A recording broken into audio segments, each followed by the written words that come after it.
চাইতে হবে। আর আপনি কি আল্লাহর কাছে একটু চাইতে পারেন না, আল্লাহ আমি তোমার দয়া চাই, ক্ষমা চাই, মুসিবত মুক্ত চাই, আমার সন্তানকে সুস্থতা চাই, আমার পিতার সুস্থতা চাই, আমার স্বামী আমার স্ত্রীর সুস্থতা চাই। কি বলা যায় না, যায় না? কখন আল্লাহ আমার চাওয়া শুনবেন? কখন শুনবেন? যখন আমি তার পথে চলবো নাকি?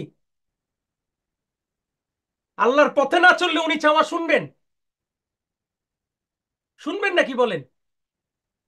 শুনবেন না। তাহলে আমাদের চাওয়ার সাথে আল্লাহর পথে চলাও অতীব জরুরি। তাই যেই পথে চললে আল্লাহ খুশি হন, আমাদেরকে সেই পথে চলতে হবে। চলতে হবে না হবে না?